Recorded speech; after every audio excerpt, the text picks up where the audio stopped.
I'm here with the Cleveland hair boss. Oh, I just got your notification on Instagram. Sally. I've been following you for a while, and I think the raw, authentic personality, your own personality you bring to Instagram and just to the industry, I love watching it. I enjoy it.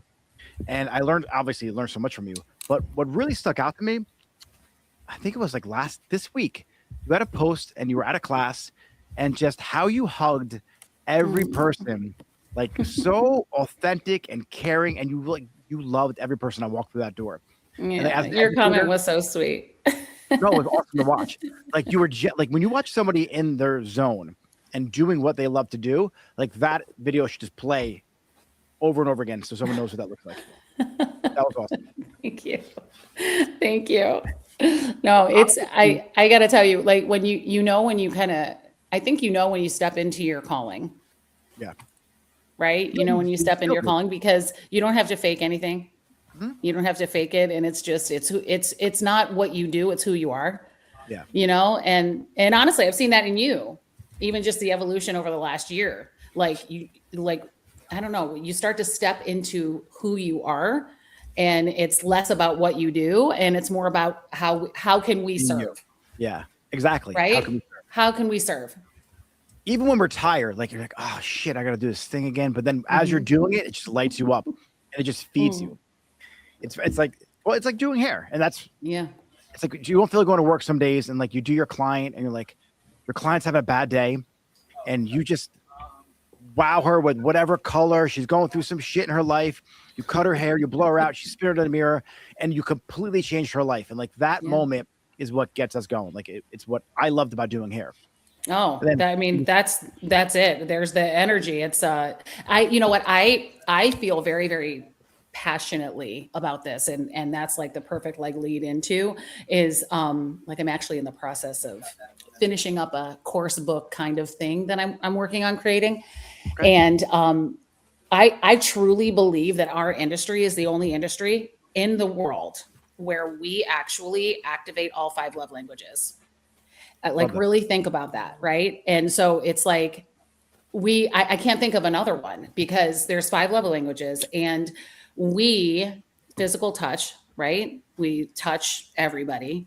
And then acts of service. So we're providing these services, and then words of affirmation. I mean, often we are the only time that person is ever going to hear, you look great. I see you. I hear you. I whatever. And then quality time, right? How many times people sit in our chair and they just let it go, right? It's this undivided attention that people only may get that one time in that 8 weeks. They go home and their husbands ignore them. They don't have friends. They don't have, who knows, right? Who knows? And then gift giving. And so the giving of the gifts of not just our time, not just our talents, not just our caring, but how many times I know that I have given maybe the gift of a service, or the gift of a product, or the gift of shaving their head, or whatever that is. And so, I've had people say, well, what about doctors? What about lawyers and this and that? And I'm like, yeah, I don't know. Ours is the only one though that you leave better for it. 100%. I think the industry saved. You take a look at people maybe in recovery as well. Think of how many lives our industry saved just because of the love languages. Absolutely. Because it's just such an invigorating thing. It's exhausting too, working with the public, like dealing with. Oh, it's an energy suck. Yeah. But there's the highs and lows are so amazing. Mm-hmm. It's like some days are amazing. Some days you feel like driving your car through a building. But that's what makes our industry, that's what makes the good days the good days. It is what makes it. Listen, we need the darkness to see the light. I'm very passionate about that. I teach that in my placement with purpose classes, but that's in life too, right? If we don't have those dark times, it's impossible to differentiate what's good. Right. And so sometimes those days that's why I got to give ones outshine. Give it gratitude. Just it's sucking. Thank you for it sucking right now, because tomorrow's gonna be a better day. That's right. Your 5 love languages is actually one of it's one of the things I base my curriculum off of. One of the lessons. I call maybe it the 5 leadership. Maybe that's why we like each other, because we're both attracted to the same thing. See? And it's like, because as an owner of a salon, you have your clients are your stylist, and you have to communicate with them. And sometimes you're like, oh man, I gave her a bonus and she still doesn't she didn't respond to it. That's not her leadership. That's not her love language. Right. That's not her I love language. it. All she needed was like a pat in the back and you to acknowledge her, and you would have saved $100 in a bonus. Yeah. So it's so funny for owners like, well, my team, I can't get through to them. Well, are you speaking their language? Can they hear what you're saying? Yeah. Because a lot of times they don't. Well, it's funny you say that because I remember when I owned a larger commission salon. Did I lose you? Nope. I'm back. Are you there? All right. When I owned a larger commission salon, I had 10 to 20 commission girls and, excuse me. And I innately, and it wasn't, I don't know that I learned this anywhere. I think I learned it by trial and error. And it kind of lines up with what you're saying. I innately knew that creating the same goal for everybody, it just didn't work. Right? It just didn't work. I had one girl that worked for me. She was so inspired and driven by money. She was so driven by making money. Then I had another girl that was just driven by days off. And I had another girl that was driven more by, compliments and quality time and getting, getting promotions and things like that. And so I learned the hard way that I almost was making individualized goals. I'm not saying to do this because it was a lot of freaking work, but to make those individualized goals to meet people where they're at, because we're not all inspired by the same thing. It's honestly, Sally, it's not hard anymore. You can just record your good conversation. because I don't have plays anymore, so I don't know how hard it is. So if you have a team, just document your conversation, record them. Mm-hmm. Take the transcript, run it through AI, be like, hey, based on the 5 love languages, how do you perceive this person's language? And what would be a great way for me to communicate with them moving forward? And I have to tell you, that's one of the things I love about watching you. And when you show up in my page, I don't even have a team anymore. It's just me. I don't have renters. I recently just got rid of my last salon. I'm in the process of opening just a small suite for me to record in. I love it. Yeah. I've never loved anything so much in my life. No, I'm just kidding. Everything has a season, right? Everything is a reason, a season, or a lifetime. And so I believe that the hair industry, the beauty industry, that's my lifetime.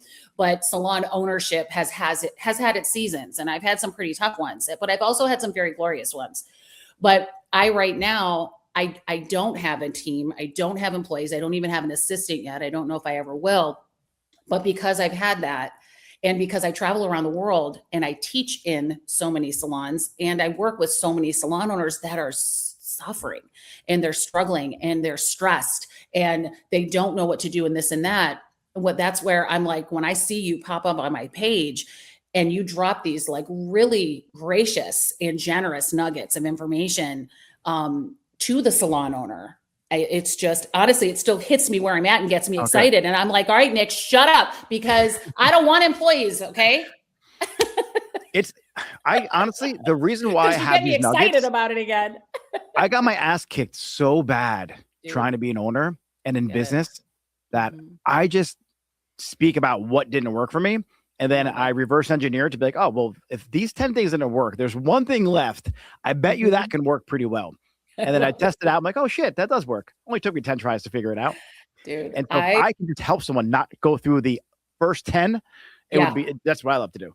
It's amazing. It's amazing. So have you ever filed bankruptcy? So what? Have you ever filed bankruptcy? No. I've been pretty damn close. Dude, I did. Listen, I lost everything in this industry. I lost everything. Well, it was in, what was it? When was the housing market crash? Oh, it was 2012? 2008. 2011, 2012 or whatever. 2012, yeah. What, is that when it was? Yeah. So I lost everything. I lost my salon. I lost my house. I lost my car. They repossessed my car in front of my kid. When I tell you, oh my God, I definitely had experienced it. And that had me go from, seriously, the salon owner that was flying by the seat of my pants and guessing, and everything was based on emotion and on what felt good and this and that. While I was losing everything, I was opening another salon. There was I don't even know how. You just trying to outwork. I was just like, well, I guess that didn't work. I'm going to try again. Right. Yeah. But then I did it totally differently. And similar to you, I stopped making emotional decisions. And my decisions were based on facts. They were based on function. They were based on, doesn't mean I didn't screw up. Trust me when I tell you, I still screwed up, but I was able to remove the emotion out of it more. And that led me to be able to sell that salon for a profit. So I was able to, as you say, reverse engineer. I'll tell you what, I know what the hell not to do. That's for sure. So for an owner right now who's in that position, like he or she are like, you know what, I think I'm going to file bankruptcy, and they're upset. What advice would you give yourself during those moments of darkness that you needed to hear that maybe someone could hear right now? Oh my God. Okay. So there's so many, and I don't even know.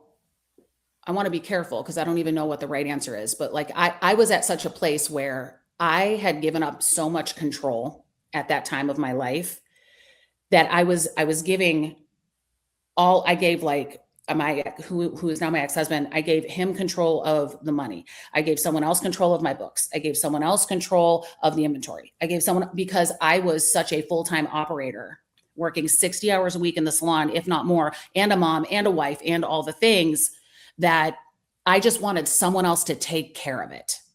And if there was anything that I wish that I knew then, what I know now, is that I would have learned how to understand my numbers, how to understand like some of even the most basic business principles, and did the hard thing and learned the hard thing, because that ultimately was my demise, that I just kept passing it off so that I could keep producing.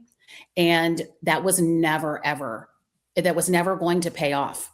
No, I mean, if you feel like it is because you're, all right, cool, I'll do 5,000 a week. Oh, I'll do 6,000, do 7,000. I mean, the amount of money I was producing was insane, but it was never enough. Yeah. You know, there's only so many hours in the day. Yeah, you got to leak your bucket. And like water, as much as you put in, it's always going to flow out. Yeah. And so that's where I wish I would have learned early on, that it doesn't all have to rely on me. And but that, then, you know, well, 80% done by somebody else is 100% awesome.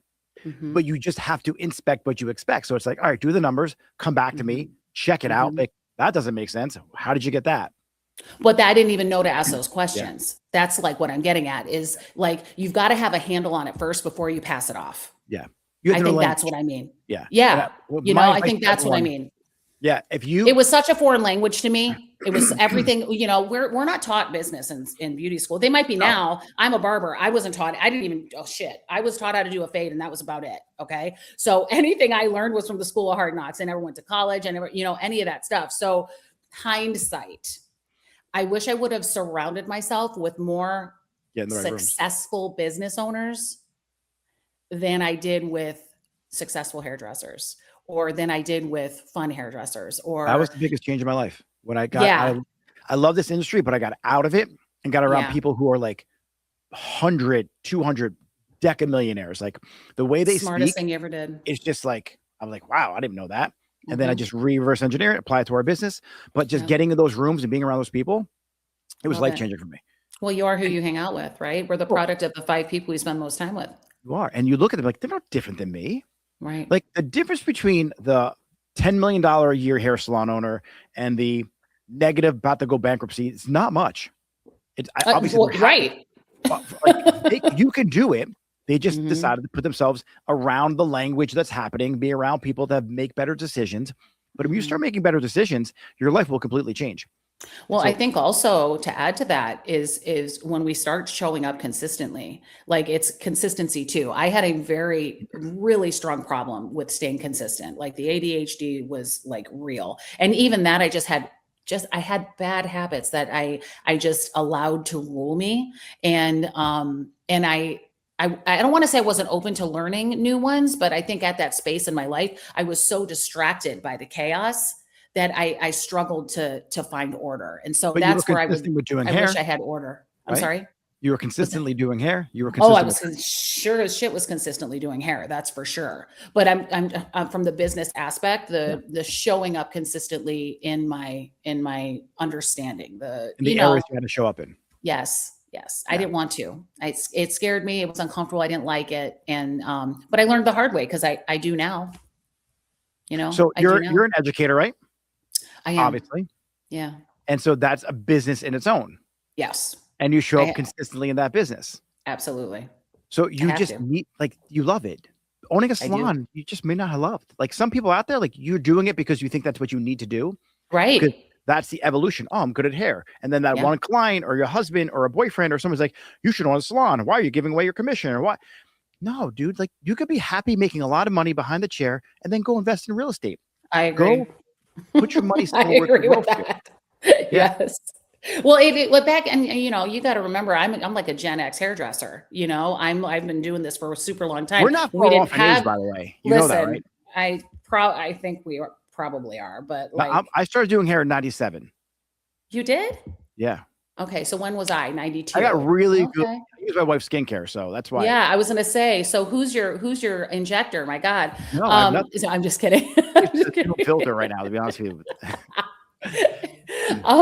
Well, no. So like back when I was coming up in the industry, a lot of the things I did were like, I don't know. It was, I think it was really divine, to be honest. Like I was pre-booking before pre-booking was cool. I was selling retail because I believed in it. I was doing like all those things that was not common then. Right. And we didn't have social media. We didn't even have a lot of education. Like there was 2 hair shows a year, maybe.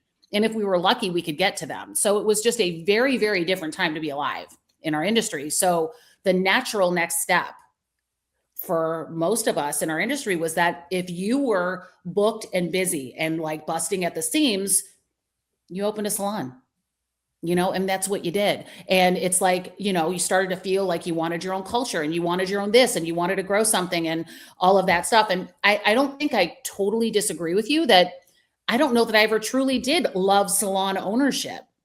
I loved serving. I loved the clients. I loved the meeting them at their deepest need. I loved the 5 love languages I got to share. Mm-hmm. I did loving the stylist that worked for me. I loved that. You know, I love that. I think a micro salon is something that a lot of people overlook because they think bigger is better. But a 3 to 5 chair salon that you now could spread yourself out in, have room, and then have like 1 or 2 good people popping in there part-time that you don't really have to micromanage. And I think that is a home run for. Well, you're hitting the nail on the head because that's what killed me was I went from a micro salon that was making money. It was busting at the seams. Profitability was sick. I didn't even have to know how to run a business. Whoops. For that. I didn't. Honestly, it was like crazy. It was less than 1,000 square feet. I had 4 chairs. We were busting at the seams. I was making so much money. I didn't know what to do with it. I had so much Louis Vuitton and Gucci. I couldn't stand it.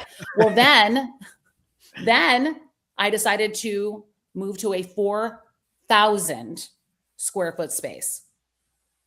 That's not moving locations. That was a beast that I was not equipped to tame. What'd your rent go from a micro to the big space? My rent was $700. Are you kidding me? What is wrong with me? Honestly, I still question it. $700, and it went to I think it was $3,000 a month, maybe $3,500, something like that, and it was disgusting. And I look back, I lost everything, which still isn't bad, but to operate it is, but to operate a 4,000 square foot place, it's huge. Oh no, I know, but I didn't know what the hell I was doing. I had $100,000 build out. It was just. I'm telling you, it wasn't like it wasn't easy peasy. It wasn't a salon. I had to build it. I had to no. It was a beast. I was not equipped. That's the big space. So huge. The rent for this, that's a lot of the 4,000 square feet is the air conditioning, the heat. Oh my God. That is really what killed you. Cause you could have worked behind the chair with no expenses and cover that. It's just like, no one takes that into consideration. Plus your build out. I had a conversation with somebody, awesome stylist. I think she's renting a chair. Mm-hmm. She's renting a chair and she wants to go to a salon. And between the build out and the rent, I was like, what are you doing? Like, you're never going to make that money back.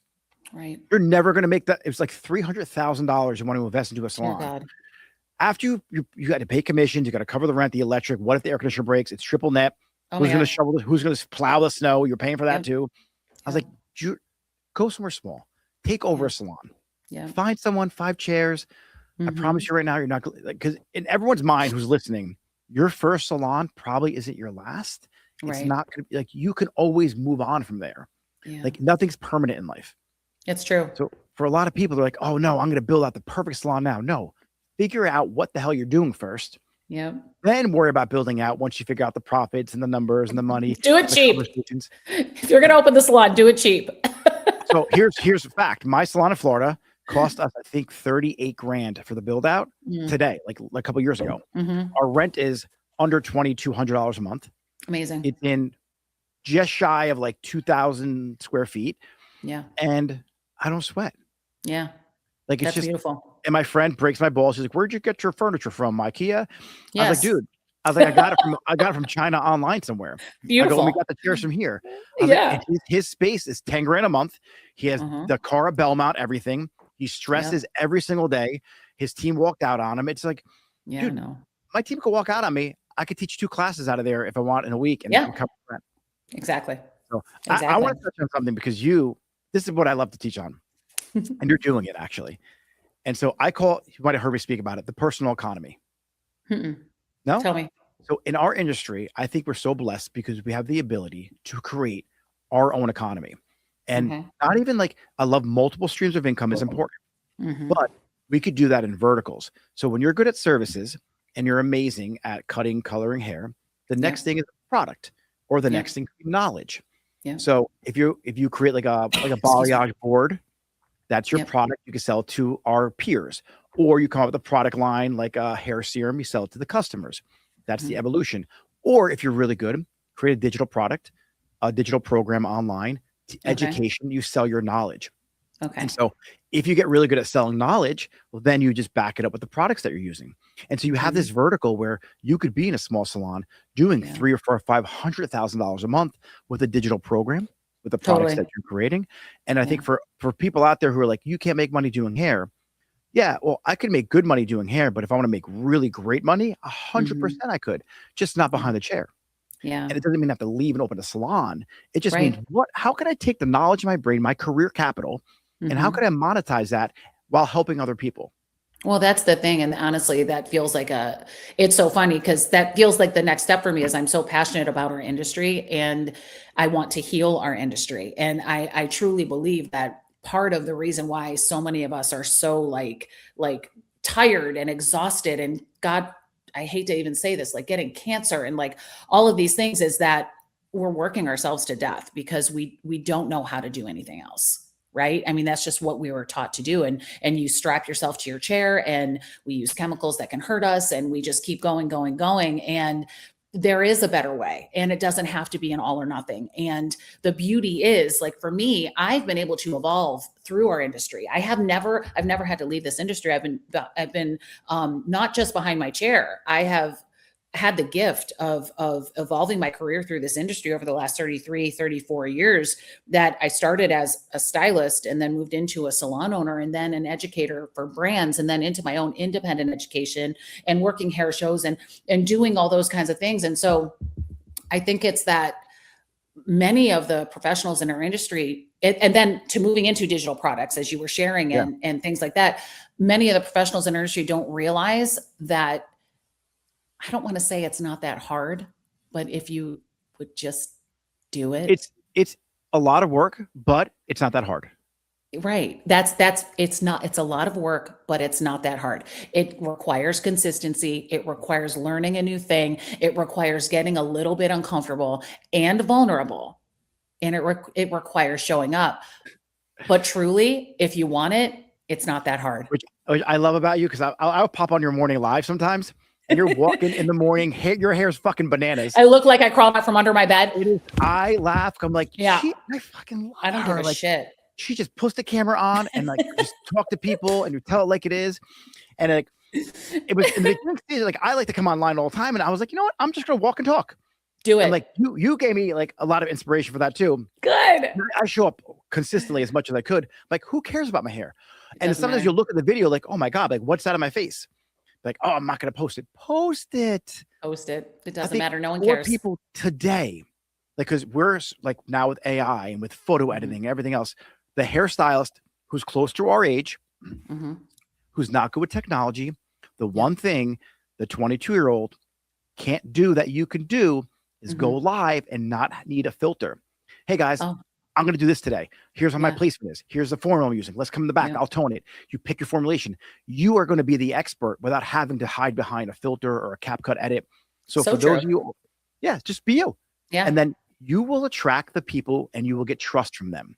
Yeah. So Well, authenticity is truly the attractor, right? And I think that, and that's the that's what I guess if I say if that's the compliment, I take it as a huge compliment. Anytime someone is like, you're so authentic, I'm like, oh, thank you, because that's the goal, right? I want you to know the real me, and I want you to be, I want you to get comfortable with the real you too. It's like the world needs more of your magic. Like we need you. We need the real you, right? And it's like there's enough trauma and chaos and distraction in the world, And so that's again, the beauty of our industry is that, and you're going to track, if you're an owner, you're going to track the people to work for you because of your personality. They're going to know you, what you like, and same for clients. Like, do you want to be doing hair and have clients sit in your chair that you just don't like because you're pretending to be this person online? Yeah. Don't, just be fucking you. If you like horseback riding, jujitsu, if you like dunking your Reese's peanut butter cups, which you shouldn't be eating anyway, in fluff, who cares? Right. Like, just do the things that are fun for you. And then all of a sudden your client's like, oh my God, I do that too. And then she's your biggest extension client who happens to have 50 people that she sends to you. Oh my God. You weren't you, she didn't come to you. Yeah. No, it's true. It's very true. I had someone reach out to me. Oh, I'm sorry. Well, I just, to close on that, I had someone reach out to me and she sent me a message. She goes, I hope this doesn't offend you. She goes, but I love following your page because honestly, you're kind of messy and you make me feel way less bad about myself. Yeah. She's like, I feel like I can show up who I am because you show up in the mess that you are. And I'm like, I have never gotten a bigger compliment in my life. That's awesome. It's a compliment because you're you. It really is. Yeah. And I don't share that to say, look at me, look at my compliments, look at this. I truly share that to with the hope that it hits whoever needs to hear. Just show up because the online space is brutal. It is brutal. Like the comments, like there's some jerk off right now, but the bro is not Tony Robbins. I see it on my chat. Some guy on. I can't. You know what? I can't see my chat, to be honest. I don't think my thing went live. Like that's so. Okay. It might have been. Who cares? You're good. Yeah, it's a YouTube chat on Nick's YouTube. Oh, that's why. Okay. Yeah. So, but you're going to post, and it's not even the stranger sometimes, right? Yeah. When you start coming out like we do on social media, and it's your friends, it could be your wife or husband. It's like, hey, what are you doing? Why? Like, no one understands what it takes to have a personal brand. Oh, and if you look at guys like Gary Vee and the people who are just like the epitome of a personal brand, like he's been saying this for 20 years, more than that. Yeah. It is really hard. And even someone's like him or Alex Hormozy or some geniuses, who do you like in the industry too? Who does a really good job? Jacob Kahn. Oh, yeah. Like when he trolls his trolls, I fucking love that. But, I know he gives it right back. It's hilarious. Yeah. But look how good he is at cutting hair. I think he's a hair cutting genius. Yeah. And people are talking shit to him who probably just shows the insecurity in themselves, right? I honest to God, you know what, people may think I'm crazy. I literally pray for these people. I literally do. And I send them messages or I'll I had one girl come at me so hard. She actually she didn't like what I was saying about applying hair color to damp hair, I think, or something like that. I don't even know. It offended her so much that she took the time to share me to her stories and made a 7-story thing about me and how wrong I was and be careful, I'm dangerous and like all of these things. And I was like, what is happening? Like, what is happening right now? So I sent her a message. I said, you know what? It seems like there's something going on. I'm not sure what it is that, I said or shared that ignited this in you, but I would love to pray with you if that would work. I mean, that pissed her off even more, but that's why I do it. That sent her in a total tailspin. Yeah. But I don't know. It just, I think the one thing that is truly important, and you have this because like you said, there's this guy saying you're no Tony Robbins. Well, here's what I want to say. First of all, no one said you were trying to be Tony Robbins. You are you. You are the gift of you. You have a very genuine. Yes. He put me in that category. Like, absolutely. Comparing me to him. Right.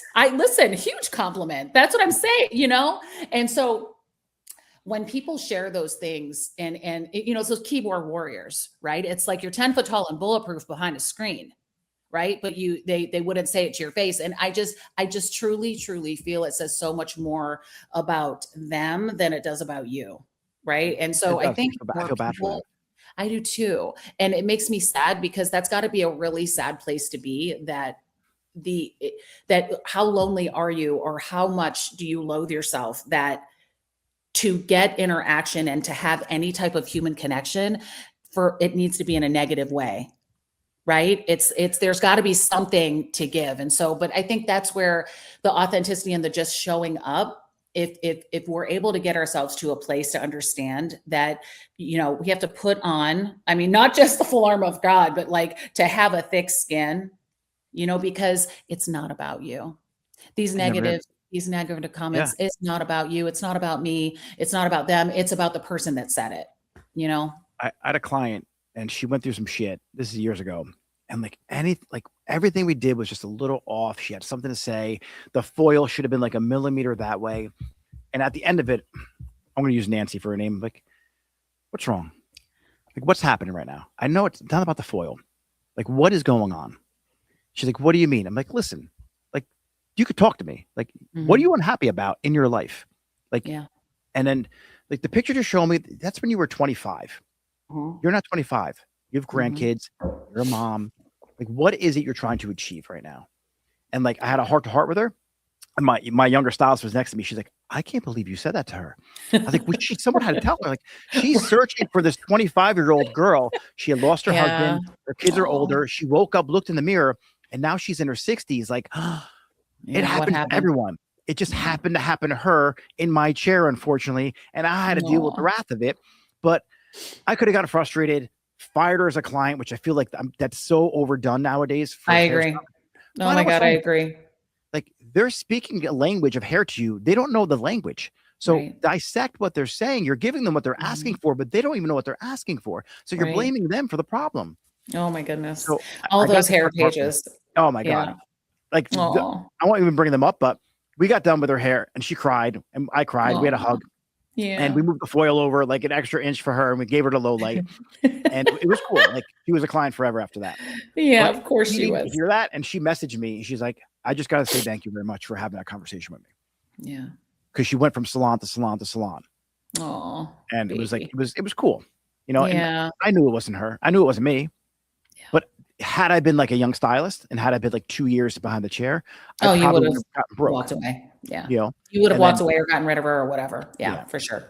So well, because it's not taught, like, Nick, we learned the hard way, really. I mean, again, you're much younger than I, but we learned the hard way. Like, we didn't have like the social media to hide behind. We didn't have, I don't want to say just to hide behind, but we didn't have all of this stuff. Right. And so it's like, I tell people all the time, I'm like, I was pimping myself out for 12 hours a day in 4-inch heels trying to find clients, I mean, that's what we did, and it was about relationship. It was about human connection.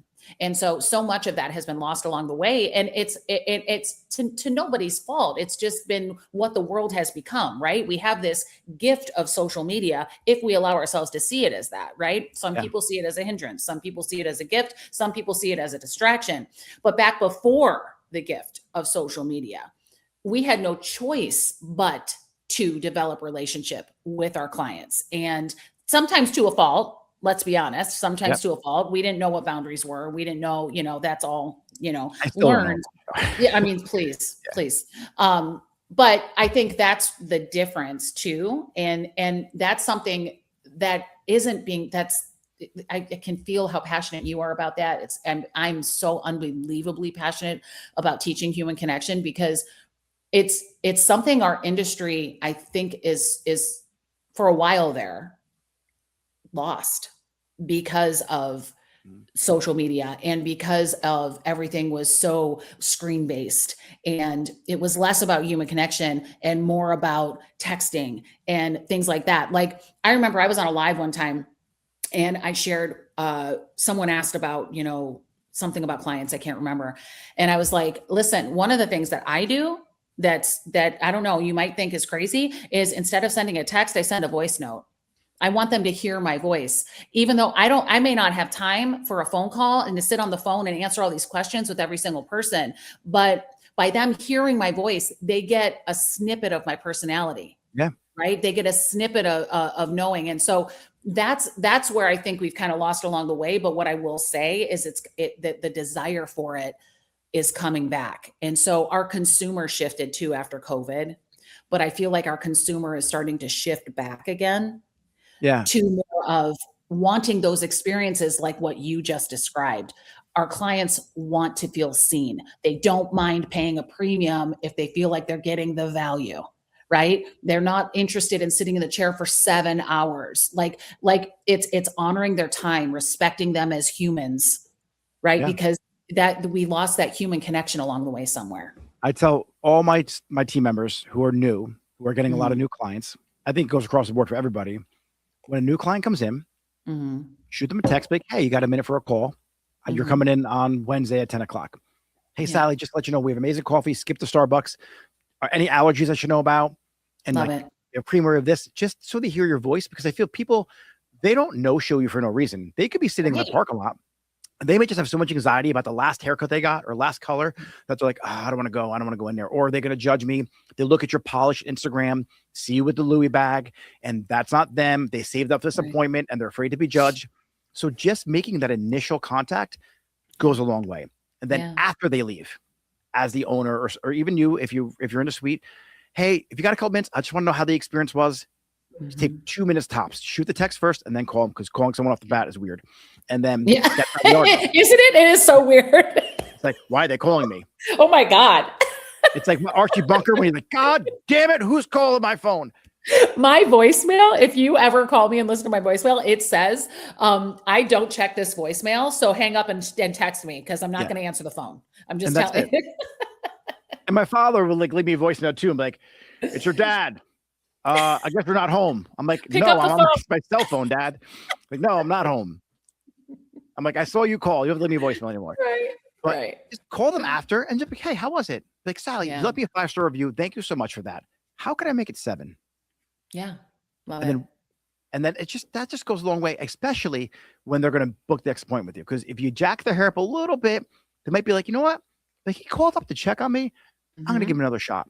Or you could be like, how's your hair styling? Well, it's not styling like the way you did it. Come back in. Let me just take a look at it. Yeah. And so Absolutely. it's so easy. Like, I wish I was like 20 years old again to build a book in this industry. Now, Oh, wait. I think I'm losing you here. I think, You yeah, you there? froze up on me, but you'll be back in a second, I think. Hey, James.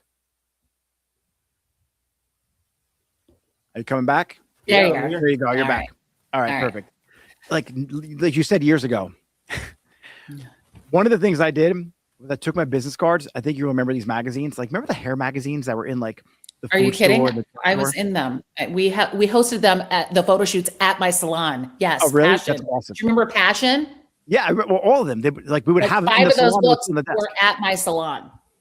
I would slam them with my business cards, and I would put That's like 4 amazing. or 5 in each one, and I would put like the Cosmo and all the magazines, women fashion magazines. Yeah. And so my client was like, somehow your card like on my floor. I was like, really? That's weird.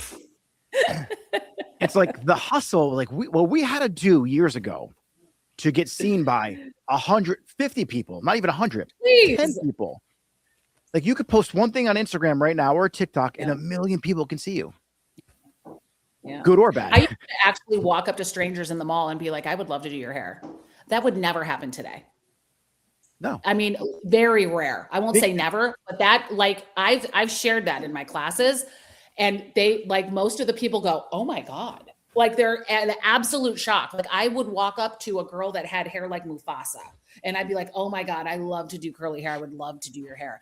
And she like literally got choked up and was like, no one has ever said that to me before. That's wild. You know? And they're like, you would do that? I'm like, absolutely. Like, it was the most unheard of thing. If we did that today, if these Yeah. younger stylists did that today, wow, it would be crazy. They can't even text someone, like the DM on I Instagram. know. It's Hey, crazy. Sally, thanks for following. Are you following for the inspo, or are you looking for a new stylist? Yeah. Like, that's my whole shtick. If they Yeah. say inspo, great. Here's some pictures. If they say I'm looking for a new stylist, awesome. What are your concerns? What are your challenges with your hair?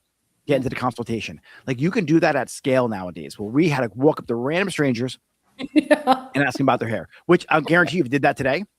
Hey, hey, Sally, listen, like, I need a model for this behind the chair thing or whatever event. Mhm. Like, your hair is perfect for it. Can you be a model? Like, would you be open to that? Like, this is the picture I want to do. Like, that's almost your tone. Yeah. And they're going to say yes or no. If they say Of no, course. okay, go on. Say yes. Guess what? you might have a new client. Yeah, If you do that It's 100 true. times a day, yeah. I know. crazy. It's crazy. So, James, I want to break into some Q&A. Okay. We got it. Let's do it. And can you see if you have a feed at all, or do you never click live? I did click live, but it Okay. You never don't know where did it's at? anything. Oh, I that's don't. fine. Yeah, I'm not seeing anything on my page. I think you did go live. I'll see if you're still live or not on Instagram right now. Yeah, I'm not seeing it on my end, but Oh, you're still live. Yeah. oh, All right, cool. well, wait, maybe. Okay. All right. Same restaurants and our cars. Yep. All right, you're still live. You're good. Okay. So if you guys got a question, drop it in my live feed so that James can read the question for you. Okay. Anyone watching right now on Sally's feed. Okay. And James. Lots of comments in the chat. Not so much questions. Hold on. I'm scrolling. About how good looking we are.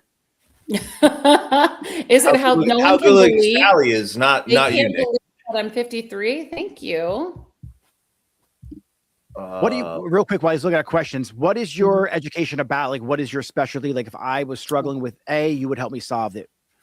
So I definitely have some pretty strong areas of specialty, or what's the word I'm looking? I can't think of it. Expertise. Thank you. So I have created a methodology called Placement with Purpose, and so that would probably be like the biggest foundational thing that I teach. And so it's like cutting your foil placement in half, like. We don't place and pray anymore, like breaking down the head and creating connection around the entire head.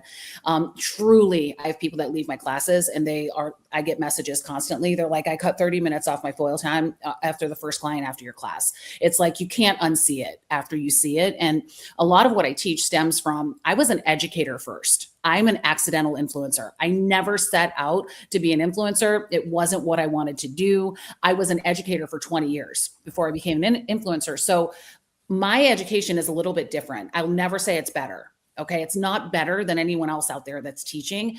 It's just that what I'm teaching and how I teach it is a little bit different because I understand the learning process. And so I teach to the ADHD brain. I teach to the learning process so that when you walk away from my class, you remember it, you put it into action, and they're actual tangible things that you can use. Like, have you ever been to a hair show and it's like, swear to God, they have like, they're holding tree branches and they're lighting them on fire and this and that. I don't know.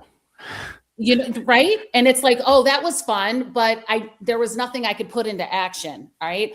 I am so desperate to help our industry professionalize and everyone to make a shit ton of money and to have freedom and to be healthy and to enjoy their lives. And that's why I've come up with and created the methodologies that I have. I just recently released a gray coverage without guessing course. It's a mini course. I'm changing my education right now.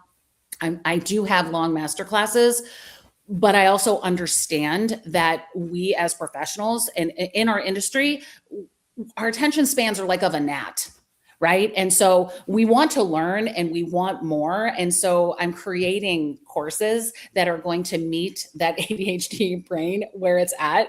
So it's a mini course. It uncovers just about everything you need to know about gray coverage so that you can create your own gray coverage goldmine. I built a 6-figure career on gray coverage. And then of course I know it's the missing link for a lot of art stylists up and coming in the industry because they're just not taught how to understand it and how to make it cool and sexy. But it's not hard. Like people, it's really it doesn't not have to be. Understand. When you understand it, it's not hard, right? But if we're told to, you know what, take your color with 20 volume and slap it on everybody. I mean, that's not understanding. That's doing pigment, what you're told. Like 50% gray. Okay, what about the hair that's not gray when you lift it up? Right. Well, guess what? You got to cancel that. It's very common sense theory. It's just to me, because color is easy. I think cutting it's explained in a way, right? It's also, if it's explained in a way that's easier to understand, that I think sometimes for us in our industry, and I know this was the case for me, when it's so scientific and when it's explained in a way that almost feels like beyond what my brain can like capacitize, is that even a word? I think I made it up, but like where I can like even, I don't know, I can't even contextualize what they're saying when we get too deep into those big chemistry words. It's like, just tell me how the frick to understand it like a kindergartner, So because then I'm going to be able to do it. I want to know your opinion on this, because when we talk All color, color was my thing. Cutting, I struggled with for a while, and then I figured it out eventually. Yeah. I'm like, guys, not that hard. There's only 4 things you need to know about color. Okay. Is she too dark? Is she too light? Is she too warm? Or is she too cool when it comes to corrective color? Fair. Or Yeah. does she want to go lighter? Does she want to go darker? Does she want to be warmer? Does she want to be cooler? Mhm. And if you lift her and you're doing foils, now what do you got? Is she too light? Is she still too dark? Is she too cool? Obviously not, but is she too warm? Now let's turn that down. Said nobody ever. So if you keep playing that off, like, oh, what do I do? What do I do? Just chill out. Yeah. Did you overtone her? Maybe clarify her. Mhm. Take chill out for a second. Like, don't panic and start throwing everything in a bowl and mixing it on her head. But from that framework alone, I feel like you could pretty much dissect any situation you have when it comes to color. What do you think? I think we could expand upon that a little bit, course, right? yeah. To make it even simpler and easier to understand. But yes, please. I mean, that I would say that's the basic foundation of it. I have I think for me, I've learned over the years, it's like when we understand where we're starting, truly where we're starting, and we have a very clear understanding of where we're going, we can uncover what happens along the way to get there. And that helps us to make the decisions. Are we going lighter? What happens through the lightening process? What are the undertones that are going to be exposed? Do I want to enhance them? Do I want to neutralize them? Do I want to utilize them or eliminate them? Like, it is simple if we give ourselves permission to sit in it and make the decisions that are necessary, right? If it's done that, I'm like, if I do this, then what happens? Yeah. If you put blue on yellow, what happens? Okay, Right. then let's not use blue. Right. Why are you picking the pearl right now? Why are you picking whatever shade? Right. So I love color. James. Yep. We got Salon Boss Vibes Tiffany. Nick, do you think stylists who don't invest in education will eventually get left behind? Seeing it happen in my market already. Okay. I do love this question. There's 2 ways to invest. There's a way for me to time collapse my journey and go to one of Stylist classes, right? That's an investment of my money and my time. Or you can invest your time, sift through all the content online, piece it together, and you might somewhere along the lines come up with the same result. Or you invest your own experience, which might take you 20, 30, 40, or 50 years to figure it out. And a lot of your decline along the way. So if you're not going to invest anything, you're not going to get anywhere. Just know what level of investment and then what is on the opposite side of that kind of investment. Because for me, to time class my journey and sit in a room with you, Sally, for 3 hours and pick your brain about color, to then bring it to my team if I'm an owner or for my own clients, is invaluable. Because if it's $1,000 for that class, let's say, okay, what is that going to do for my book over the next couple months to years? That will compound. Yeah. So I think it's the way we look at investment, and we're like, oh, it's a dollar amount today. No, what's that dollar amount going to do for you? Well, I agree with you 100%. And not even that I was asked about this question, but I think the reality is what is your currency? I've learned this like the hard way as I've gotten older, as I've lived through cancer, losing both my parents and my brother and losing salons and all of kinds of crazy things. It's gotten me to a place where, like, even at this place right now, time is my currency right now. Whereas 5 years ago, right, maybe that wasn't my currency. My currency was more producing money, right? And so deciding and really understanding, what are you willing to invest to grow? Are you willing to invest the time? Are you willing to invest the money? Are you willing to invest the discomfort? Some of it's discomfort, right? Some of us don't like putting ourselves out there. Some of us are learning something new makes us feel like we're less than. So it's like stepping outside of that comfort zone and investing. I agree with you 1,000%. There's many ways to go about it, for sure. Yeah, I do. I love that currency. This time, I don't want to waste any more time. I won't. My 20s I had a great time in my 20s. Who remembers them? Shit. Good portion of my 30s, but that was a lot of time. Like a lot of time got wasted. I was like, wow, you remember your 20s? I think I was in a field passed out somewhere, but whatever. Yeah, plenty of those. James, next one. We got Autumn Scheisse. Do you film and edit your own content, and what is your posting strategy? For you, I believe, Sally? Is this for me? I do. I film and edit all of my own content. I maybe I'm a little bit of a control freak, but I think that goes back to authenticity. I'm not willing to lose any of my authentic self because I believe that's a part of the attraction and it's important to me. So that's my brand, right? My Can you give me a brand is tip? my authenticity. And so a good tip for editing? yeah. So I use my iPhone. I don't use an external camera. I'm not saying not to do that, but for me, I just use my iPhone. And I use edits now on Instagram. It makes it's so freaking easy. It's crazy. But I also do use an app called InShot that also is very, very easy. And I've now started to, one thing that I do is I will set up my phone on a stand and in my salon, and I'll just record. I'll set it up and I'll almost record almost an entire service of what I'm doing. And then I can go back and very quickly go through and I can edit and I can pick pieces out, right? Or there are times that I will say, this is what I want to focus on and this is what I want to share, you know? And so here's one thing that I want to backtrack a little bit because that's now where I'm at, right? If you're right now wanting to record, edit, serve, do whatever, here's what I would suggest. We need to change our mindset around social media a little bit. And once we do that, you will uncover your own recording, editing way. Back in 2020, when COVID hit, I had already lost everything, right? As I shared with you earlier, I already lost everything. I knew I was going to be okay. I had such a heart. My heart was bleeding for our industry. I was so stressed about our industry. And I was like, I don't know what to do, but I know how to teach. And at the time, I had about 2,000 followers, I think, on my Instagram page. I was posting pictures that made me feel good about my work. I wanted people to see my work. I wanted them to think what I did was good. And there was nothing wrong with that. Everything I posted was for my own ego. And again, nothing wrong with that. But when COVID happened, my heart and my mission for my page changed. I stopped posting for me and I started posting for my audience. And I started posting to what would keep my audience connected to me, what would serve the people I wanted to reach. And I started posting that. And I started sharing education and I started showing up live and I started not giving a shit about what I looked like and like all of that stuff. And that truly, I believe, is how you grow a page. You serve the audience you have. You build it and they will come, right? It's that whole, the field of dreams kind of thing. Serve the audience you have. Right there. I mean, we could wrap it up after that whole, that was an unbelievable piece of advice. That's one of the best advice ever given on the internet in the last 100 years, I think.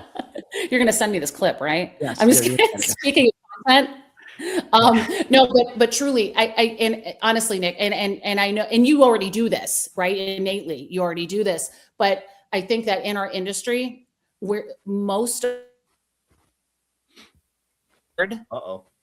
there? Again. Come back. There we go. All right. I think in our industry and what I've seen around the world, I've traveled around the world and I've seen this and I see it online all the time. And by people that send me messages, we're working so hard to look and be perceived in a certain way. And we make it about us and it's just freaking not. It's not about me. It's about you. And I get it like, sorry, it like chokes me up because in the end, it's not about me. That God trusted me with a message and trusted me to go through some really hard stuff. And if he would trust me to go through that, how dare I keep it to myself? How dare I keep it to myself and not share it with the world and with an industry that could heal through my own journey? And so that's where, when we start to show up, like I said, I had already lost everything and I knew I was going to survive. And I was so desperate to show our industry that you're going to be okay. You're going to be okay. And so I started to serve the hairdresser. I started to serve the professional stylist and shared things that would keep them connected to me. And so that's what I share with hairstylists. It's like, okay, so who do you want to reach? If you're looking to grow your business behind your chair, well, guess what? Your clients don't care about your pretty pictures. What they care about is why the hell their bangs are sticking straight up and how are they going to do it? Right? What they care about is why can't I get a cute top knot? right? How do I cover my gray in between my appointments? Yep. You know, and so start serving the clientele that you want to build, and I promise you they will come. That's that's so true. Like the facts you just dropped right now, James. That's it. Show's over. No, We're done. Show's over. We're done. Closing it out. See you guys later.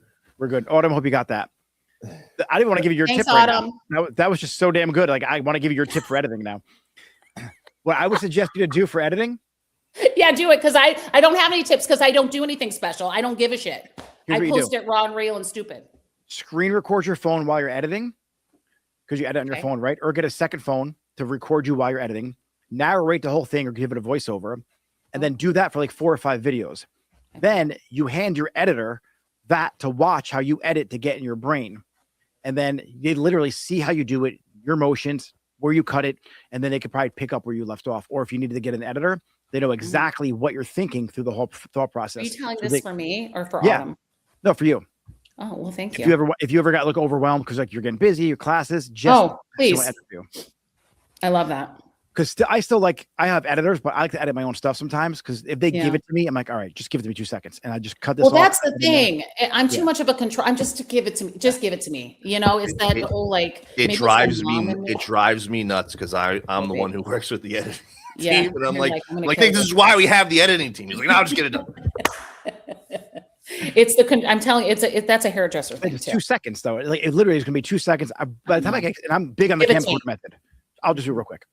Yeah. You know. And then he So goes, I'll tell them what I did. Not boom for James. How good was the last batch that we got? It was very. They didn't. The last batch is great because I'll edit it and I'll tell them, hey, this is what I did. Take a look at what I posted from what you gave me, and then compare the difference. Yeah. Because you just want to be able to offload the work. One tip I want to give to people, if you're not good at editing and finding the good spot, film with intention. So if there's a specific client that you have that has a specific issue, like a cowlick or a bald spot or a something, know that when you're doing her hair, but, oh, let me turn the camera on, capture that 20, 30, 40 seconds, end it, and then give the solution to the problem. Because there's probably 10 other clients or 100 with the same issue that are like, oh my God, that's my hairstylist. That's who I need. 100%. All We right, are James, the next solution. Curl Girl Bex. Sally, I've been following you forever. Hey, girl. What was the turning point where you felt like you actually made it in the industry? Oh my goodness. Wow, that was a good question. I I think being on this show. honestly, It's definitely yeah. When I meet Nick in person, that will be the day. Come to the studio and hang out. I would love that. Oh my goodness. So I guess it all depends on what we define as making it in the industry, right? I guess that I think you're so humble. You don't think you made I it. don't even know. I don't. Yeah, I'm still. Oh, It's that's kinda like. That's a great question, though. Yeah, it is. I don't even know. I guess what does that mean? Because like, I guess maybe making it in the industry to me is when when I know that everyone's okay. Like that's I think now, you made it now. Like you did it because you don't need to show up for anyone but the people who you love, and you're in it right now. I think you're in your maybe it's zone. now. Yeah, maybe I'm in my zone now. I think it's been the last. You know what? I think I understand what she means by that, and like when you've made it in the industry, I think what that means is that I don't want to say like you don't care, but I don't care what anyone thinks about me. I just don't. I'm in my own lane. I'm comfortable in my resources. I know how to make money. I like all of those things. So I think you've made it when you can rely on yourself, when you can rely on your skill set, when you can rely on your reactions and your responses, when you can rely on that, right? And so I don't know. I think from a young perspective, we look at this industry in the beginning as like we're rock stars, like the people who are like on stage, like, oh my God, look at them. Yeah. Like I want to do that one day. I want to be a platform artist. I want to be an influencer. And that's not the industry. The industry is Barbara in like a 5-chair salon in the middle of Puttsville who has her Yeah. clients who love her. They come in to get the coffee. She's doing great coverage. She has rollers in her hair and she makes money and she's happy and she Mhm. just loves her life and she's doing what everyone told her you can't make money doing. Why are you going to do hair? And she Yeah. put all her kids through college. She pays her mortgage and she's living the life of her dreams. Doesn't even have fucking Instagram. That's who makes it in the industry. It's The the people like truth. that. I think Well, don't ever people forget don't that. understand like Yeah. how much money there is in our and how success and money isn't the only like equator of success, No. but our industry is the most it's the most slept on industry. And when people say like don't I can't please I could go on about that for hours and hours and hours. Like, oh, you're You going to do know, hair? yeah. Why? Why you I couldn't don't go to you couldn't get into college? Listen, I own a bigger house than everyone on my freaking street, and I'm just a stupid hairdresser. So whatever. Yeah. You know what I mean? Like I can't. I think this industry will give you what you put into it Truly. for the industry. Yeah. No, it's true. But I think you talked before about like the branches and the hair, like that just never got me. Well, and I've worked the hair shows. I've been on the stages. You know what I mean? And so I like that was where for me, I think because I've been exposed to that, and I know I know the mythology that goes into the creations, right? And I know that you're not taking this home and building your business with this. This No is one- inspiration to get you excited about being a hairdresser, but it's not preparing you for when you get back to make more money in less time. It's not teaching you and showing you how to do more give more while doing less. It's not showing you how to like calm your nervous system down enough to pay attention to what you're doing and actually finish what you start. Like those are the things that I've learned along the way that truly matter. Right? That truly matter in our industry. And now that's not to say that the hair shows aren't fun. Hell yeah, they're fun. There's a time and a place for everything, right? I love going to a hair show and collaborating and seeing all the hairdressers and the sea of black. And, you know, it's like walking into the freaking Grammys and everyone's dressed and it's so fun. That's who we are. But in the end, right? We need more than that. So, and I think that's where like your education comes in and my education comes in and so many others out there that for me, it really is the ones that are in our like decades what of you needed. experience. Yeah, I you teach teach what what I you needed. needed. I'm I teaching teach to what the I younger needed. version of myself. Yeah. Yeah. Because we I'm went through teaching so to much the younger version pain of myself. and like I hope no one ever has to deal with this again. 100%. So I'm gonna let them know.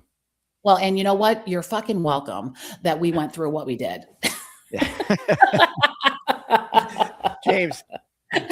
Sorry. I love Jesus, Nick, but I'm Nick, trying not to say that. I love how you look towards the door because I'm right next door to you Yeah. instead of just talking in the He mic. used and to I be can hear across me, but we moved him. So he's in a different room now. You're like, where are you at, buddy? you. Yeah, he's like, "Hey, James." I forgot you're on the mic. Yeah, I can hear everything that you're saying. Foils and Focus, Trish, Sally, do you think stylists put too much pressure on going viral versus just being consistently great in their local market? Curious on your take. Yes. Yes. I don't even have to think about that. Yes, 100%. Here when I meet people sometimes for the first time, the first thing out of their mouth 9 times out of 10 is, "Oh my God, I have to get better at social media." Right? That's their first response. And here's my question. Why? Why do you have to get better at social media? What does that mean to you? And to most hairdressers, because of what our industry has been presented to be now online, is that you haven't made it unless you go viral. Right. And unless and it's like, whoa, well, why though? Why do you want to go viral? Why do you want more followers? Yeah. I'm sorry. You can't do the world's hair. Well, you just really can't. And guess what? Going viral isn't getting clients in your chair. Yep. It's not money. There's no That's connection. not what it is. unless you're like- I'm going to tell you something. I know people with 500 followers that are making way more money, that are way more booked, that are way more established than hairdressers that have 500,000 followers on Instagram. So listen, I'm not saying that there isn't something, you know, to be said for having a larger following and putting in the work and going viral. That's all great. But if your goal is to grow a business behind your chair and be recognized in your own community and to build new clients, Instagram isn't the only way. Going viral isn't the only way. You know, it's just not. I just personally started working with a company like that they do all this research and they get you at the top of the search engine. And what's really been discovered through market research is that if you are looking to grow business behind your chair, guess what? 85% of our clients are still looking on Google. They're not even looking for a new hairdresser on Instagram.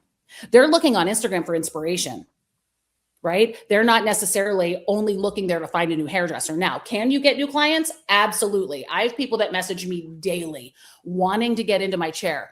But the reason for that is because I've built a reputation as an authority in my industry. Okay. They, for some reason, believe I know what I'm doing. God bless them. All right. That's the reason why. But the reality of it is you don't need to go viral around the world. You need to be seen in your area. Yeah. So, and when you show up on Instagram the right way, they find you on Google, they go to your page because of that to check you out. And Exactly. if you have if you're consistent and you show up, whether you have 500 followers or 5,000 followers, it's irrelevant. It's, oh, she's consistent. Oh, she likes this. Oh, she does Pilates. Oh my God, look at that hair. That's my neighbor. That's my friend's cousin. They look at your feed. And if you're trustworthy and you have some idea of what you're doing behind the chair, you're not just. It goes back to your authentic self, truly. I mean, it's just what people want to know the person a little bit before they get into the chair. And it's that creating some of that human connection. And that's where like creating video content, showing up, letting people hear your voice. That's really important. I will say that if we are going to use our social media to get to know the people in our area and things like that, and to be seen, people want to hear your voice. They want to develop a connection with you. And that's really tough to do through just pretty hair pictures. I think going live is the king of social media today. 1000%. AI, I could take an AI person and this whole thing could be fake, but because we're live, it's really hard to fake AI. Agreed. At least right now. Yeah. I mean, yeah, right. At least right now until next month. My God. Very shortly, it won't be. Yeah. It's terrifying. All right, James. Okay. For Sal, both you good on of time you, for more questions? Yeah. All right, good. we got, what is the one thing the beauty education industry gets completely wrong about preparing stylists for success? I think I lost you guys. Wait, I didn't hear it. I'm sorry. Do it one more time. What is the one thing the beauty education industry gets completely wrong about preparing stylists for success? You go first, Nick. I think the switch needs to be, you have to build the businessman before the business plan. And I think that self-development and having the proper mindset and understanding who you are as a human being, as an individual, that's going to take you way further than spending 6 months on a business plan from the business perspective. And it's not just about hair. Like, hair is one facet of it. Yeah. The art of influence and having the ability to be likable and learning the 5 love languages and understanding that your client's needs go beyond what she's asking for. She may just have a really hard day and be going through some shit, and she doesn't want to cut bangs and she doesn't want to go red. So having the ability, doesn't want a wolf cut right now. Yeah. And learning the ability to communicate with people on a human level. If you learn that and master that, your career would be amazing. Yeah. No, I definitely agree with that. I think the other thing is that I see so many people that say, well, we didn't learn this in school and we didn't learn that in school and like this and that. And here's, I think what's really important for us to remember is beauty schools and barber schools, their only requirement is to teach you how to pass state board. That's it. If you learn more than that, wonderful. Okay, wonderful. There are some incredible beauty schools out there teaching a lot of things beyond that, but not that many. Okay, I teach at beauty schools sometimes. Okay. And so I think that the disservice that I think is done is that so many young people coming straight out of school are told to go straight into suites, or they're told to go and they're not allowing themselves the gift of learning from those that have been in the industry for a while. And it's just because you finished, say, beauty school, okay, you're not done, right? You're not done. And so I think it's like, we're in this world of, it's like, and this is how I say it. We're in the world of 10-minute color. right? And so it's like, we want it done and we want it all and we want it now and we want it fast. And we don't care how it gets there or what it does to the hair along the way, right? And I'm not saying 10-minute color is bad. Don't misunderstand me. There's pros and cons to it. But there's some crazy shit that happens along the way to get gray covered in 10 minutes. Okay. It just is. It's the science. Okay. So that's the same with our industry.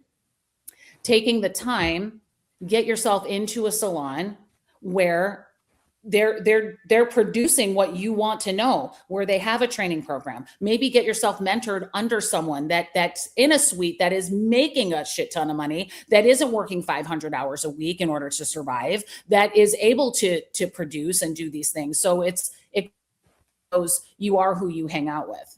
And I think that's the beauty of our industry, is that, you know, we have so many opportunities for this hands-on learning experience that the expectation to know it all and know it now and think you're going to learn it by watching a few YouTube's videos, I just don't think that's reality. You know, I'm not saying, I mean, it's a beautiful thing. It's a gift. I didn't have it. I wish I would have had the gift of social media and YouTube and all of these things. I think it would have helped me to move along much more quickly, right? As an additive, as an additional resource. What's that? We had VHS tapes. I mean, listen, I was around even before VHS tapes. So like, I'm just saying, okay. I think, I don't know if that answers the question from my own personal perspective, but I think if we give ourselves the grace, we need to give ourselves the grace of time and of learning and just really of knowing, like even myself, I don't think I know everything. I'm still learning, and I'm a teacher. Right. I now have evolved into full-time education. Yeah. There's no one way to get one result in our industry. Like, so if everyone's out there saying this is the only way, stay away from that person. Absolutely. Absolutely. And I think it's just being open, you know, it's being open to always be learning and also being open to maybe making some mistakes. You know, letting yourself evolve. And I think that also goes with salon owners too. Like I've seen throughout the years, like I've had salon owners reach out to me and they'll be like, oh, these new kids, they come out of school and they have the audacity to charge $400 and they think they're worth it and this and that. And I'm like, so where's that? What's that? That's coming from a place of you don't feel that you're good enough to be able, and you're pissed that they're doing it because they have the confidence in themselves to be able to do that. You know what I mean? Oh, I hear it all the time. Yeah. And so, and that's like wild to me. And it's like, we need to evolve with our industry and evolve with what's happening. And it's like, they're not the enemy. It's like, what are they doing that I'm not doing? Cause I want to be doing that. Yeah. So I think that's the mindset we have to have in our industry from the very beginning. What are they doing that I'm not doing? Because that's what I want. And you surround yourself with those people. And you don't sit in the back room and gossip and bitch and complain that you're not busy, because that's why you're not busy. Done. These new kids that come out and do that, I truly admire them, because in my era, it was like we would underprice people. We were scared to charge what we're worth. We had the voice in their head like, oh, it's just a haircut. And so they, like, there's a balance between what they do, where we came from. You marry the two of them. And then I think you have the ultimate way to price and charge and the belief system. 1000%. There's a place for all of us. James. Last question. Both of you have built serious personal brands. At what point does a stylist need to start treating themselves like a brand? Is there a specific milestone by scaling Petra? Today. Like, you are a personal brand. Yeah, immediately. It's not, you're not an influencer. Like, don't think of it about being an influencer. You're a personal brand in your community. You're a personal brand for whoever you're serving, and they have to know, like, and trust you to make a decision to come to you to get their hair done. Yeah. And if there is a difference between a brand and an influencer. Yeah. Yeah. Yeah. So today immediately. I don't want to influence anyone. I don't want to be an influencer. I would like to have influence on people, but having a personal brand, I feel is way harder than being an influencer.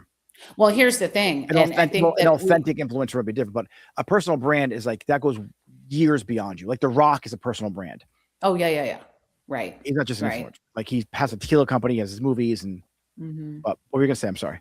Well, no, I was just going to say that like we think influencer means you have hundreds of thousands of followers and like all of this stuff. But the reality of it is if you have one follower, you are a person of influence. Yes. And we need to take that very, very seriously. And that's a responsibility that I hold in a very, very high regard. And there's responsibility that comes with that.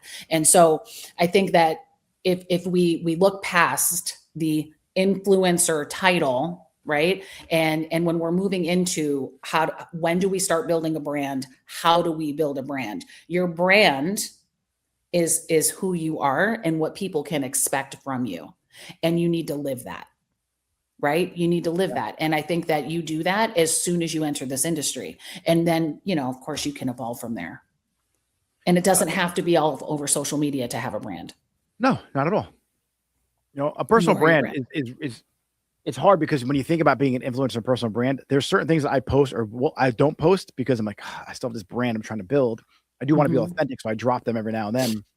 But I love when you do that shit, and I know what you're talking about. Yeah, and I love it. I always heart them in your stories. I know, I see them, but people, I'm like, oh my god, like people are so blind. I'm like, to certain things that are happening in today's politics world, whatever it may be. So I like to use, once my platform's bigger, I'll probably go back to that again. But that's how I met James, not met James, but my original thing during COVID, I'm not sure if you know this. I was in the news, Fox, CNN. We opened my salon because of the shutdown. I told the governor to go fuck off. Oh, I love that. Yeah, we're opening up anyway. Like you can't shut us down. Like liquor stores are open. Right. And so my salon where I'm at now became a private membership association. So that's so interesting to me. And I definitely want to pick your brain about that because I love it. But that might be for another conversation. Yeah. What's that? I didn't have a state board. I didn't have a state board license here when I first opened. Yeah. So I wound up suing the Attorney General and the Board of Cosmetology because they told me I need a license. I'm like, I don't need a license. I have the First Amendment, which is a right to peacefully assemble. My 14th is the right to private contract. We're not doing hair over here. That's one of the activities that we have, but that's not the sole purpose of us gathering together. And so, long story short, we wound up settling out of court, and I wound up, getting a license because I didn't need it anymore. COVID was already here. Yeah. But I was very outspoken back then. And one of my friends was like, hey, if you want to build a personal brand, take your foot off the gas a little bit and then become someone who can actually, because you're going to get blacklisted everywhere you go. Right. Right. It's very difficult to bite your tongue sometimes, but eventually, it's like when you hear the celebrity talking about ICE on a award show. I know. Just thank the person for the award. You sang a great song. That's not why we're here. Like let's just keep it moving here. Well, that's like for me, people reach out to me a lot and they'll say like, thank you for sharing, your faith and this and that. And I didn't always do that. Right. I didn't always do that. I think it's when and it's not because I had less of a faith then. I think it's when you evolve into a place of, I don't care. I don't care. I just don't care. If you don't want to follow me, that's okay. You know what I mean? Because God will replace them with people that do. I just believe it. It's just what it is. Faith is important. I'll send you a passage when we go off the call. My wife got this book, and it was like a decorative book, and she like buy shit online. I'm look at the mantle. I'm like, oh, what's this book? And she's like, don't touch it. Like she had it spaced out 3 inches from the right, 4 inches from the left. It was like perfectly centered. I was like, what are you yelling at me for? The first page I flipped open to was take God as your partner in all you do in life. And it was like, I was going through a hard time and I was reading through it. I was like, I could even cry just thinking about it. I was like, that page opened up for me the second I needed it. Yeah. I was like, holy, and she got that book from some weird outlet. It was supposed to be a decorative book, but it was actually a real book. I was like, that's not a sign. Holy shit. I don't know what is. I love it. And since that moment in time, I read that book or that page in the book, my stress just went away. I was like, oh, God's my partner. Like, you may try and screw me over, but you're not. You don't have a better partner. Yeah. You don't have a better partner. I love it. My followers obviously probably know who you are, but for anyone watching right now, if they're on YouTube and they don't know who you are, which is rare, tell us your Instagram handle. How can we find you? What classes do you have coming up that people can attend? Okay. So my Instagram, TikTok handles are Cleveland Hair Boss. And I have a education brand company called Hair Boss University. So you can find me on hairbossuniversity.com. And you can go to the link in my bio on Instagram if you want to see any of my online education. But I have 3 classes coming up. One of them is already sold out. It's going to be we have a mutual friend in Cary, North Carolina. So my March 3rd or May 3rd class is already sold out. But I have a class March 16th coming up. I have a few tickets left in North Carolina, Raleigh, North Carolina, and then in Cleveland, Ohio on April 20th. And so I am in the process of scheduling for next year. I'm going to be in Syracuse in 2 weeks, I think. And it's a private class, but she's willing to open it up to some people if they would like to come and join. You could use my salon here in Fairfield or even Florida Well, too. that's why I started that conversation with you. Do you like, where's your salons at? And so I would love to. Yeah. That would be great. I'm close to New York. I'm in a pretty good area. Like it's Let's do really it. accessible to the major highways. Who wants me, Cleveland Hair Boss, to come to Nick's salon and then he's going to do a guest appearance? Yeah, I'll talk there too. Look, I've already got him to say it live online. Yeah, I think it'll be awesome. I think love it. we need that, especially in our area, I'd love because to. we have so many overfoilers. Wait, where are you at? I'm in New Jersey. I'm in Fairfield. Yeah, but where is that? Where, you know what? I just taught in Rockaway Oh, at East Coast Salon. I live the next town. Oh, East Coast. It's Ray's place. Yeah. So Ray and I used to work together. She told me that. And she said, Yes. you are just wonderful. And so Yeah. I said, I know, I love him. Yeah.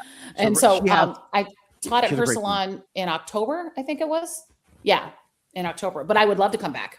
Love. I love what she's doing. Like her personal God. brand in terms of attracting stylists to her team is like exactly kidding? what I teach. She's It's awesome. incredible. And her freaking coffee bar and all the things. Listen.